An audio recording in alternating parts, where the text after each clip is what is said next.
नमस्कार, ये आकाशवाणी चंडीगढ़ है। अब आप प्रतीका से प्रादेशिक समाचार सुनिए। मेटा के संस्थापक और मुख्य कार्यकारी अधिकारी मार्क जुकरबर्ग ने कहा कि भारत अब कृत्रिम मेधा यानी आर्टिफिशियल इंटेलिजेंस के उपयोग के लिए उनका सबसे बड़ा बाजार है। श्री जुकरबर्ग ने कहा कि वे व्हाट्सएप पर आशाजनक जुड़ाव देख रहे हैं और भारत कृत्रिम मेधा के उपयोग के लिए उनका सबसे बड़ा बाजार बन गया है। मेटा एआई अब हिंदी, फ्रेंच, जर्मन सहित 7 अन्य भाषाओं में उपलब्ध है। भारत में मेटा एआई की शुरुआत पिछले साल की गई थी, लेकिन इस साल जून में इसे सभी के लिए सार्वजनिक कर दिया गया।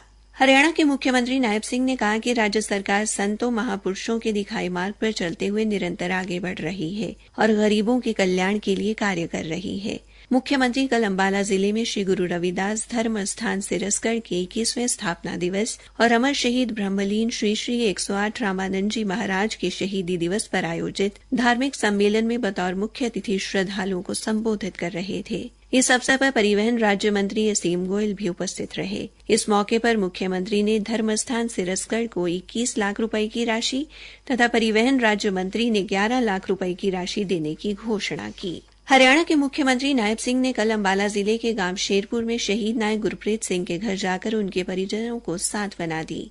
उन्होंने कहा कि दुख की इस घड़ी में सरकार उनके साथ खड़ी है और उनकी हर संभव मदद की जाएगी। मुख्यमंत्री ने शहीद नायक गुरप्रीत सिंह के चित्र पर पुष्प अर्पित कर उन्हें नमन करते हुए श्रद्धांजलि दी। इस अवसर पर उनके साथ हरियाणा के परिवहन और महिला एवं बाल विकास राज्य मंत्री असीम गोयल, शहरी स्थानीय निकाय राज्य मंत्री सुभाष सुधा, उपायुक्त पार्थ गुप्ता और पुलिस अधीक्षक सुरेंद्र भोरिया उपस्थित रहे।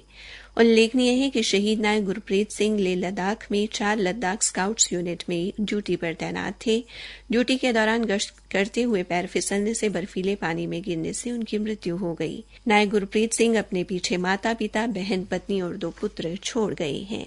भारतीय डाक विभाग ने रक्षाबंधन के त्योहार पर एक नई पहल की है। विभाग ने बहनों के रक्षा सूत्र भेजने के लिए अलग लिफाफे बनाए हैं, जिन पर डाकघर का लोगो छापा गया है। लिफाफों को राखी की आकृति के साथ हैप्पी राखी लिखकर आकर्षक लुक दिया गया है। जींद के मुख्य डाकघर के डाकपाल संजीव कुमार ने बताया कि इन लिफाफों पर बारिश या पानी का कोई असर नहीं होगा, जिससे ना तो राखी गीली होगी और ना ही ये आसानी से फटेगा। इसे आम लिफाफे की अपेक्षा अधिक मजबूत बनाया गया है।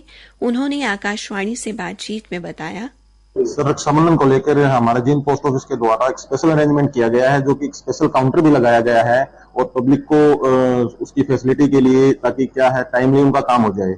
और उसके साथ साथ मैं बताना चाहूंगा कि भारतीय डाक विभाग में स्पेशल राखी एनवलप आए हुए हैं, जिसके अंदर राखी डाल के पब्लिक अपना राखी भेज सकती है, कोई भी बहन अपने भाई को, ताकि क्या है वो वाटरप्रूफ है, पानी में भीगेगी नहीं।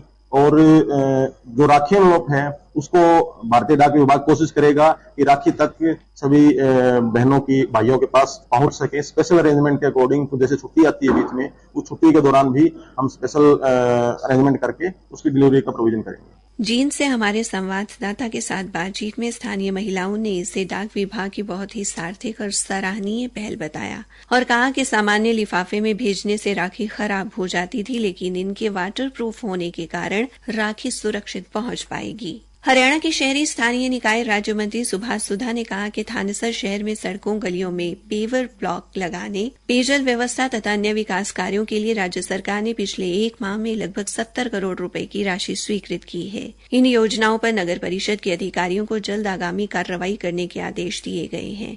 उन्होंने कहा कि इन विकास कार्यों को जल्द शुरू कर दिया जाएगा और इनकी गुणवत्ता पर विशेष तौर पर ध्यान केंद्रित किया जाएगा। राज्य मंत्री कल कुरुक्षेत्र में अपने आवास पर खुला दरबार लगाकर लोगों की समस्याओं का समाधान कर रहे थे।